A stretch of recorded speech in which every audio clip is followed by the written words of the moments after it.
أشهد أن لا إله إلا الله وحده لا شريك له وأشهد أن سيدنا محمدا عبده ورسوله. Hormati Ashabul Fadilah, semua warga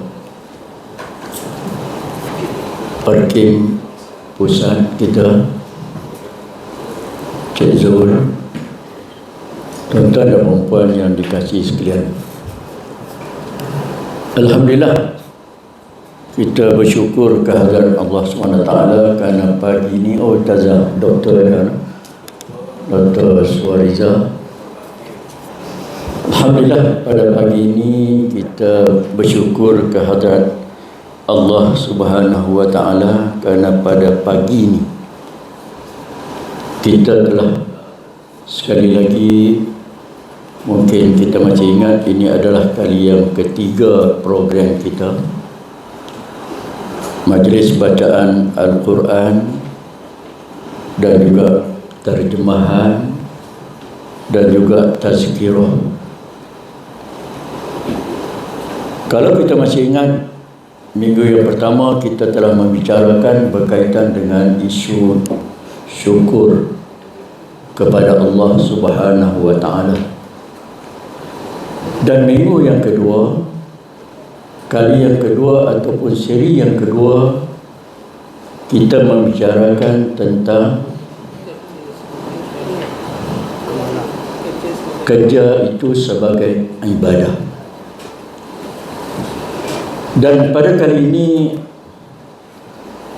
dalam masa yang ringkas dan singkat ini, kita akan cuba membicarakan tentang keperluan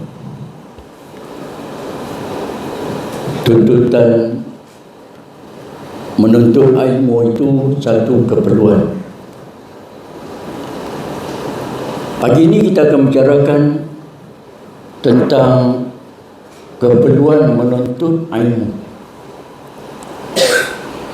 Kalau ikut dari sudut hukum dia, hukum menuntut ilmu ini,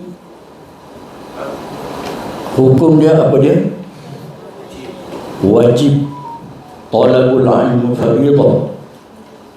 Menuntut ilmu itu difardukan kepada semua orang-orang Islam di mana sahaja mereka berada. Banyak hadis-hadis, banyak ayat-ayat Al-Quran yang menceritakan kelebihan tentang orang yang menuntut ilmu. Dalam ayat Al-Quran, kalau kita tengok, kita akan dengar dalam ayat Al-Mujadalah ayat 11, Allah telah meletakkan taraf orang yang menuntut ilmu itu cukup tinggi. Yang jelas dalam ayat dia, yarfa'illahu allazina amanu minkum wallazina utul ilma darajat. Ini ayat Quran. Kalau kita tengok kepada maksud ayat ini, kita akan dapati bahawa Allah kata, Allah jelaskan di sini supaya maksudnya supaya Allah SWT meninggikan darjat orang-orang yang beriman di antara kamu dan orang-orang yang diberi ilmu pengetahuan agama di kalangan kamu dengan beberapa darjat.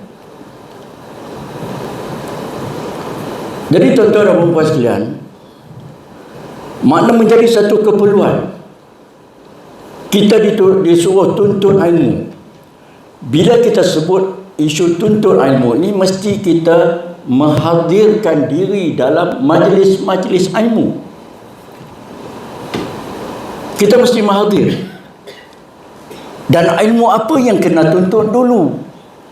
Atas sifat kita sebagai seorang Islam, atas sifat kita sebagai seorang yang mengaku beragama Islam, tidak dapat tidak kalau kita tengok dalam keadaan kewajipan kepada kita ialah, pertama sekali kita hendaklah, kalau ikut hukumnya, bahawa wajib kita belajar ada 3 ilmu yang tak dapat elak. Pertama, ilmu yang berkaitan dengan soal akidah. Yang kedua, soal fiqh. Yang ketiga ialah soal tasawuf. Ini ilmu-ilmu yang kena hadir, kena ajar, kena belajar. Nak dapat ilmu ini mesti masuk dalam kelas-kelas, macam kita masuk dalam kelas kita hari ini, majlis kita hari ini. Saya teringat satu hadis Rasulullah SAW nyatakan, dia kata apa? Hudurul majlisul alim afdal min salatil al-furakah. Orang yang hadir dalam majlis ilmu macam kita hadir pada pagi ini dan seterusnya, kita orang yang hadir dalam majlis ilmu ini afdal min salatil al-furakah, lebih baik daripada dia semayang 1000 rakaat. Ya Allah, tinggi. Orang yang tak tahu, dia tak tahu. Bukan makna orang yang sembahyang 1000 rakaat itu tak baik. Bukan kita nak kata dia buat tak baik. Tidak. Dia baik. Di antara perbezaan orang yang hadir dalam majlis ilmu macam kita duduk ini, kalau nak dibandingkan dengan dia sembahyang 2 rakaat, bagi salam 2 rakaat, bagi salam 2 rakaat, bagi salam, bagi salam sampai 1000 rakaat, sembahyang sunat, bukan sembahyang wajib, sembahyang sunat. Afdal, kita tu lebih baik berada dalam majlis ilmu, walaupun dalam keadaan sekejap, dibagi masa setengah jam, 45 minit, tapi kita punya kelebihan tu cukup tinggi. Tak cukup daripada itu, Rasulullah mengatakan lebih baik daripada orang 1000 rakaat sembahyang, lebih baik daripada orang yang afdal min salatil alfu rakaat, ni afdal, dan lebih baik daripada orang yang pergi menziarahi 1000 orang mati. Pergi menziarahi 1000, pergi ke Kati tengok ada orang mati, ziarah seorang 1000 orang. Kalau nak dibandingkan, bukan dia tak baik, kalau nak bandingkan dengan kita pada hari ini, kita orang yang duduk dalam majlis ilmu itu cukup baik, hebat. Kenapa? Karena setiap apa yang kita nak lakukan di atas muka bumi ini, kalau kita tengok mesti kena ada ilmu. Nak buat kuih pun, nak buat kek pun, kena tahu dia punya resipi dia. Mana boleh buat, ambil yang tu tambah tu, bubuh susu, bubuh itu dan ini, tak tahu dia punya tu. Kena belajar. Apatah lagi amalan kita. Kita kena belajar daripada tu. Nak dapat nak buat ini mesti kena tahu. Kalau tidak, Allahu Akbar. Dalam satu hadis Rasulullah kata lagi, dia kata akhir zaman ini, tanda-tanda hampirnya kiamat, Rasulullah kata, ialah kebanyakan umat-umat aku melakukan ibadah, tetapi ibadah yang dilakukan oleh umat-umat aku tu ibadah secara jahil, ibadun juhalun. Rasulullah kata kebanyakan umat-umat aku di akhir-akhir zaman ini ramai yang buat ibadah, melakukan sembahyang. Saya tak tahulah kalau kita cek seorang satu persatu, seorang perseorang, kita akan dapati ramai yang tak tahu qasad, ta'rad dan ta'yin pada ketiga kita mengangkat takbiratul ihram pun kadang-kadang kita tak tahu. Kita tahu kebanyakan umat-umat aku, kata Rasulullah, buat ibadah secara ikut-ikutan. Pasal apa sembahyang? Kena sembahyang. Pasal itu kena. Tapi tidak ada ilmu. Saya kebetulan dulu masa di Jatim dilantik sebagai panel pakar rujuk haji. buat haji, ni musim haji, bertugas. Kalau tengok orang pergi haji, lagi kelang kabut dan lagi lintang pukang punya amalan dia. Bukan semua. Dia punya syarat, rukun, dan dia ikut buat dia. Kadang-kadang memang bercanggah dengan apa yang dikehendaki, mengikut syarat, mengikut rukun dia. Tapi dia pergi haji. Macam tu juga yang saya kata semayang. Dalam soal semayang kita buat hari-hari ni pun, kita kena tahu tentang bagaimana cara nak mengesahkan semayang kita. Kalau ditanya, semayang tak? Semayang. Tapi kaedah dan cara semayang yang dikehendaki syarak, seperti mana yang Rasulullah SAW sebut, sallu kama ra'aini usalli, semayanglah kamu seperti mana aku semayang, kata Rasulullah. Semayang Rasulullah ni macam mana? Semayang kita macam mana? Maaf cakaplah kalau kita nak katakan, kadang minta bagi kaum wanita, pastikan betul-betul tidak ada juntalan rambut yang keluar daripada tengkuk, daripada kepala kita. Cuba tengok, kalau kita tengok di RNR time semayang, ya Allah, kalau kata dia semayang, dia tak semayang, dia marah. Tapi cara kaedah semayang dia tu kadang-kadang tak menepati, tak betul. Orang perempuan, kita nak katakan, contoh dia, bermakeup. Bermakeup bukan tak boleh. Boleh bermakeup. Taklah saya nak katakan untuk orang lain, bermakeup untuk suami. Tapi saya tak fokus itu. Kita akan cerita lain dalam bab hubungan suami isteri. Panjang cerita yang tu. Tapi saya nak cerita bermakeup. Kadang bermakeup, makeup punya tebal. Pergi ke RNR semayang, ambil semayang, dia punya makeup, air pun tak masuk dan menyusuk dalam kulit dia. Putih ya, sudah ambil semayang putih ya. Saya tanya rumah saya, dia kata, Allah, Bapa, tengok macam mana lah nak tegur, sebab salah. Tapi semayang, kena basuh, dia ada apa dia panggil ustazah, ni ubat dia apa, pembersih dia tu. Bukan tak boleh make up lah, bersihkan dia dulu, cuci dia betul-betul, barulah ambil semayang, dan air itu meratai muka tempat kena wudu. Kalau cerita ambil wudu lagi dahsyat, pergi cocok, tinggal semayang, terus pergi semayang. Saya tak tahu, dan kita tak nak menghukum bahawa sah ataupun tidak. Bukan kerja kita, itu kerja Allah SWT. Tetapi kerja kita memastikan bahawa apa yang nak dilakukan tadi mesti menempati kehendak dan rukun-rukun syarat sah dia.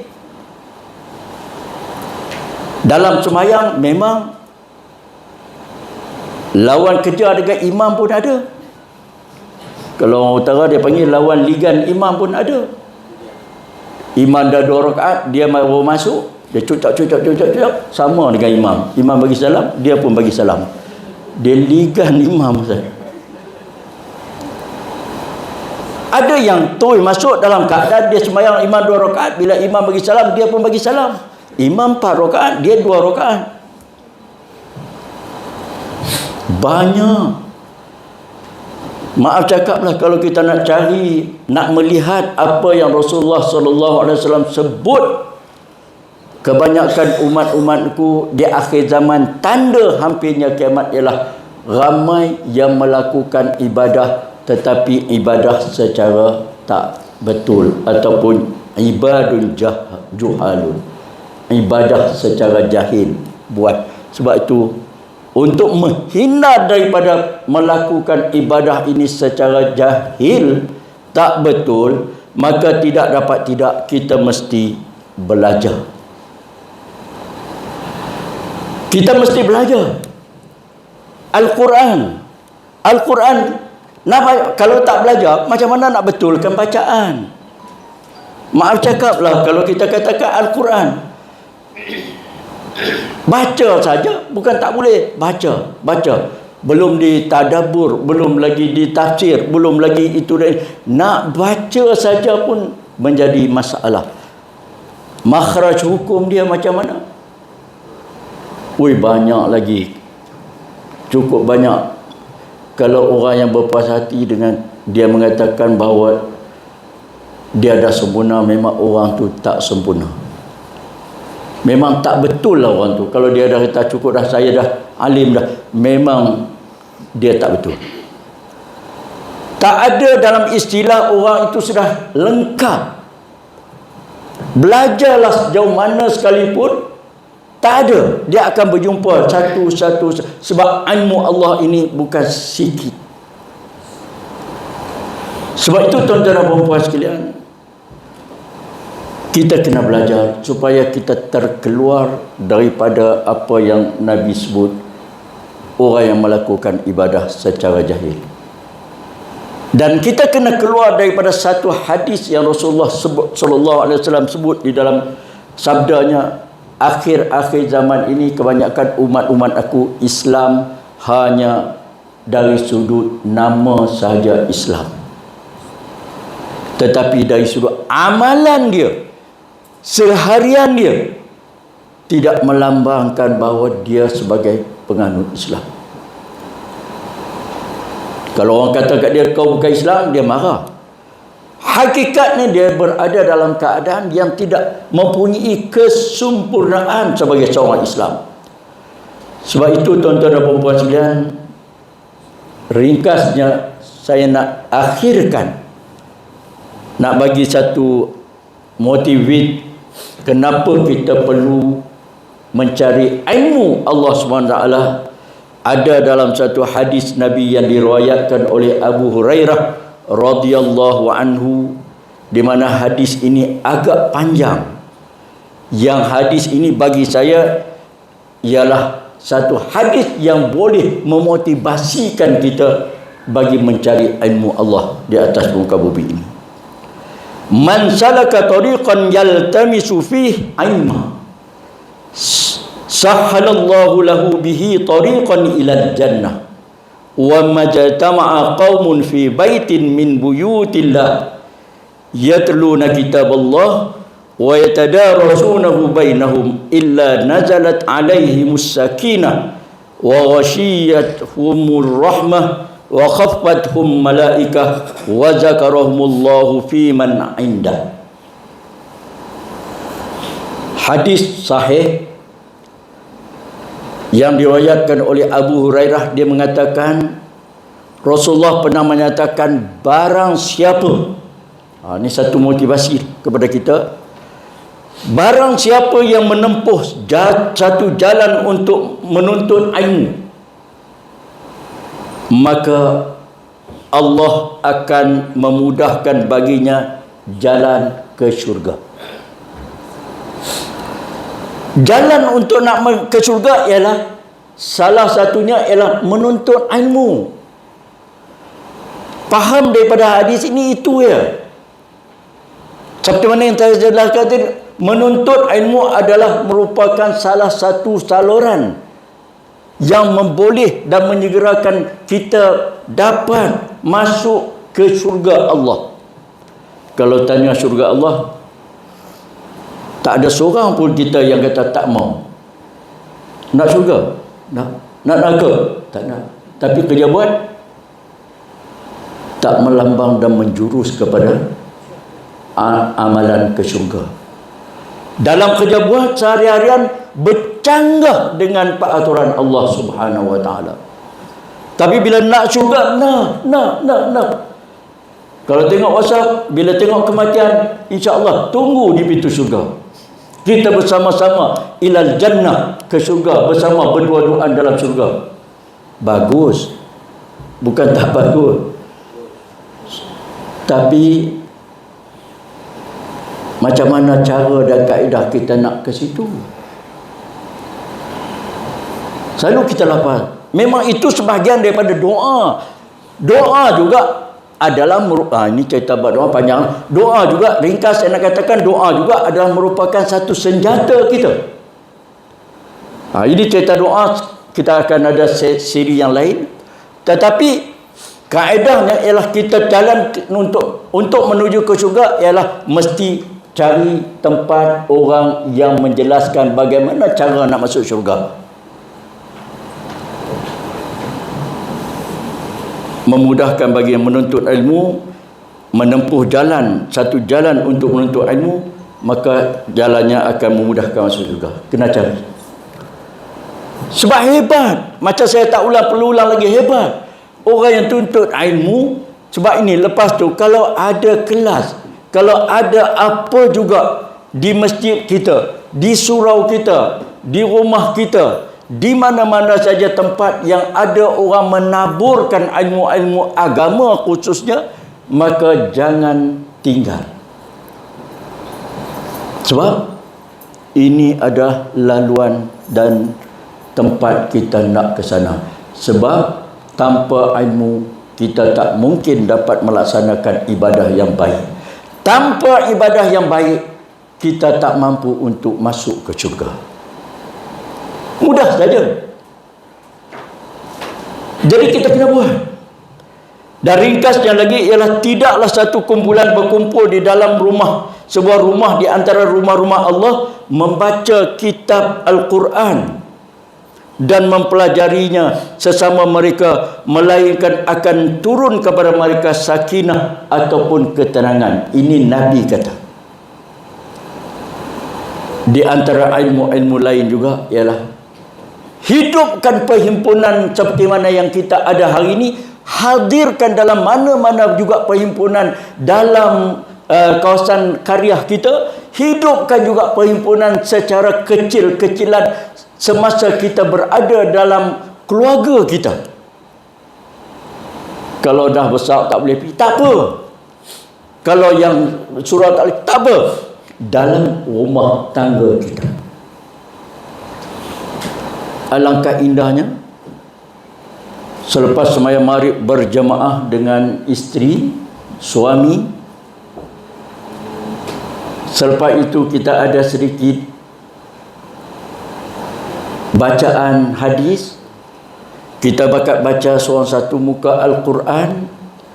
Dan dalam masa yang bersama sementara kita menunggu waktu sembahyang fardu Aisyah, tempoh tersebut memanglah sesuai untuk kita hidupkan dengan pengimarahan dalam institusi keluarga kita.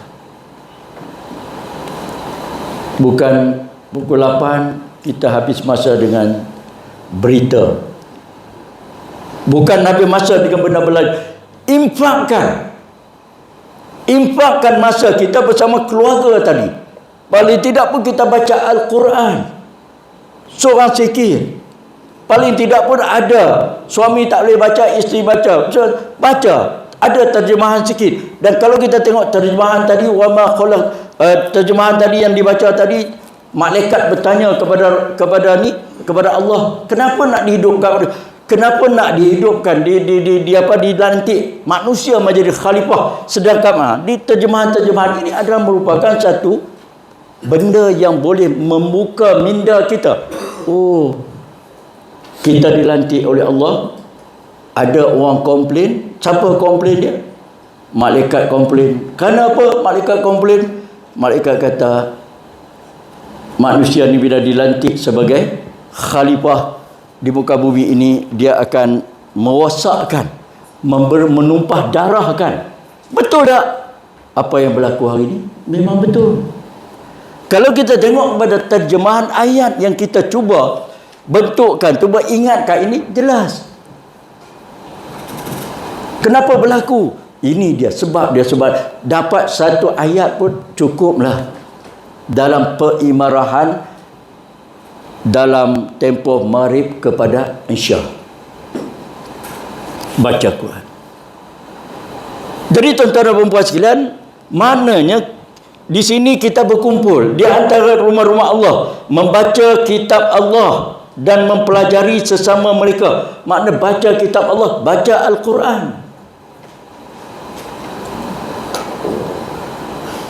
Macam saya pernah sebut di mana di forum sini, saya tak ada orang yang sempurna dalam pembacaan dia. Dia akan sentiasa belajar. Tak ada. Dia akan dapat, dia akan tahu. Lepas satu. Kalau nak belajar Al-Quran ni memang tak habis-habis.